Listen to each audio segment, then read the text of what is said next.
The biggest places, your favorite teams will be covered right here all day on NFL Network. Let's pop into Baltimore, shall we?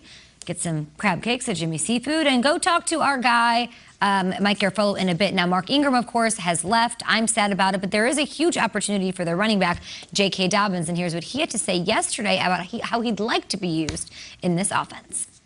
I want to be a great one, though. I want to be one of the greatest. I just want to be considered one of those top running backs in the league. So that's one of the things I got to do to be like an Alvin Kamara or a Christian McCaffrey. So, and that's what I've been working on. Hope that I can do it during the games and things like that. He's a borderline RB1, RB2. A lot of people in drafts already taking him ahead of David Montgomery. Yes, I've been geeking out doing mock drafts, but Mike Garafolo joining us now from Maryland. Mike, what can you tell us about the Ravens' expectations for J.K. Dobbins this season? And hello. Listen, this is an offense that wants to be different, that wants to be less predictable, that wants to have you defend more things than you've had to defend the last couple of years. And this is not really an offense that has relied upon the running back as a receiver. Mark Ingram had 26 catches a couple of years ago. Really, not since Lamar Jackson has taken over here have they had a running back be a receiver. Buck Allen had 46 catches about 4 years ago, and since then they've been in the 20s and the teens. So for J.K. Dobbins to say that, yeah, that makes sense given the fact that the Ravens talked all spring about wanting to be more multiple offensively. And for Dobbins in particular, to be in the same breath as some of those guys, that means a couple of things. One, you've got to be reliable. He is reliable. Since the start of his college career through right now, he's missed one game, and it was last year because of COVID. So that's number one. Number two, you got to be able to get open. And his route running coming out of college was something that did excite a lot of scouts. They said he can move pretty well in space. This is a guy that could be a dual threat weapon. But the other thing, we always talk about it, if you want to be on the field all 3 downs as a running back, you better be able to pass protect as well. And that is something that he's continued to work on. Wasn't necessarily one of his strengths coming out of college. But he certainly has the skill set to make it happen. And it's in a year now with Lamar Jackson at quarterback, going under center more, and this offense starting to expand a little bit more, that it would mesh with the philosophy that they've got offensively in the building right now. So, yeah, listen, the opportunity is there for J.K. Dobbins to make it happen. Let's see if he can do it.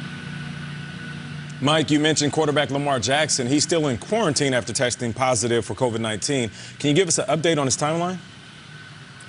So, Nate, when it comes to return from COVID this year, you've got 2 different timelines. You've got the vaccinated and the unvaccinated timeline. For vaccinated folks, and we talked about this with Frank Wright because he's fully vaccinated, you just need 2 negative tests separated by at least 24 hours. For non-vaccinated folks, it's the mandatory 10 days just like it was last year for everyone. Lamar Jackson refused to tell the media a couple of weeks ago when he was asked whether he's vaccinated or not. He said, that's a personal decision. I'm not going to talk about it.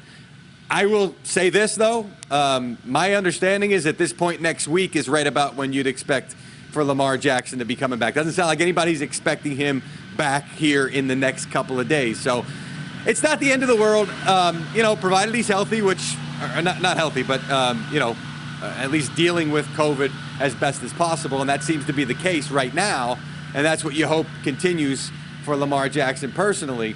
But from a missed football standpoint, it's not the end of the world because it's, a former MVP and a guy that's been around for a couple of years. He's a dynamic player, obviously. But I will say, and I just mentioned this with Dobbins, the Ravens are trying some new tricks offensively. So that's a week's worth of reps plus that Lamar Jackson's going to be without and his teammates on offense are going to be without. So that's a little bit of a downer for the Ravens as they start camp here.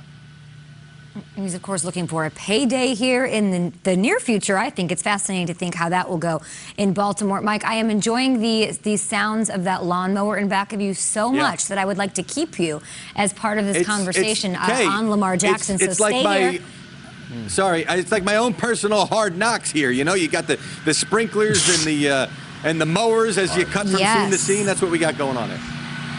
Yeah, Mike said it. He's a dynamic player. He might be the best player, what he can do on the field. No one else can. He's very unique. He's an MVP. He's won playoff games. He's quieted doubters. What do you think as far as reasonable expectations for him this year?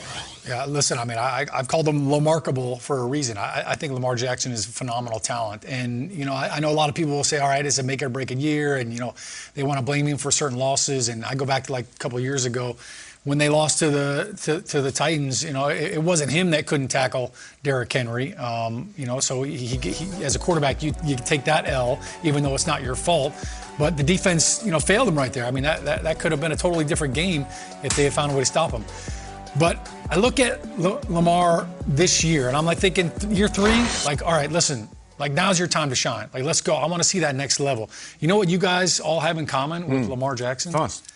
You guys have the same amount of 300-yard passing games last season. I don't have any. 0. Neither does Lamar. That's remarkable. When you look at that stat, you think, how is that even possible? I think that was a big part of the offseason. We're drafting Rashad Bateman, bringing in Sammy Watkins. That's not going to happen. I don't expect it to happen. But that's one area where I think Lamar has to improve. For sure. And I think we need a reintroduction to Lamar. Lamar, in a lot of ways, even though he was great last year and won the playoff game, he feels like he's been eclipsed in this world by Josh Allen. Even Justin Herbert he gets more love than Lamar right now. And I think we have to remember how good he is. I would just say this, the expectation, you got to lead the team to the Super Bowl. I think there are about 5 teams in the AFC. Take the Chiefs out if they have different expectations. Who they have to get to a Super Bowl this year is disappointing. I'm going to think it's the Ravens, it's the Bills, the Titans, the Browns, and the Steelers. And that's a lot of teams in the AFC North. Someone's not going to do it. Someone's not going to make the playoffs. It can't be Lamar. If they get to even a title game this year, I do think it's a bit of disappointment. Yeah, I would say expectations are to win the MVP. And I know that doesn't come along with an automatic bid to the Super Bowl, but it just shows the growth of Lamar Jackson to be the unanimous MVP. And then you have individuals like Patrick Mahomes and Aaron Rodgers who are capable of getting that award and still playing in their prime. And then he snatches it and proves that I've improved not just as a passer but also as a runner. And I also feel like he's going to have to run the ball like he has been. You know, the only quarterback with 2 consecutive 1,000-yard rushing seasons. Don't stop that. That works. That is your strength. You know, listen, Vince Carter dunked until he couldn't dunk anymore. And then he started working on the mid-range. So don't work on the mid-range now. He's still on the Raptors. Yeah, he's still on the Raptors. He's still hitting fadeaways. Yeah, go ahead and jump over dudes, take off from the free throw line, do exactly what you need to do, and use your superpower. So I say MVP, rush for another 1,000, and then, like we're all saying, you have to get to a Super Bowl. If he does all of those things, this dude is going to be the highest paid quarterback in all of football. They are change his number. They're a run-heavy team. They win that way in the regular season. Different story. They added weapons to help the passing game, and that's what it'll take in those crucial moments in the postseason. Mike Garafolo is in Maryland. He'll be with Ian Rappaport in a bit. Garafolo, any final thoughts before we say goodbye for a bit? A couple final thoughts. One, Rappaport not here, sleeping in. Just completely unacceptable. That's number one. Number 2, when you talk about Lamar Jackson, one thing I wish I could do right now is be a fly on the wall for negotiations between him and the team right now as they try to hammer out that contract extension, because O'Hara knows this. The team will talk you up. Then when it comes to contract negotiations, they got to tell you where the holes in your game are as they try to make an offer that comes in lower than what you're hoping to get, right? So that's the conversation, and I do wonder how much they talk to him about, hey, you need to be a more of a drop-back passer. You need to be able to throw vertically and to the outside. That's what John Harbaugh himself said last year. Lamar's going to have to prove to teams that he can do it. He's still going to have to prove it, because I know defensive coordinators out there feel like they can game plan a certain way against Lamar Jackson. But again, this offense continues to evolve, and they hope that he can close those holes in his game this year. A beautifully bronzed Mike Garafolo coming to us from Maryland with the Ravens. Ian Rappaport. I have it officially written down in the email. Only Garafolo joining you, not Ian Rappaport. He has a scheduled nap. Literally. Good job, Lawnmower Man. Thanks, Garafolo. Talk to you in a bit. You will be part of Inside Training Camp Live, which kicks off at 10 a.m. Eastern today. We got Willie McGinnis with the Dolphins.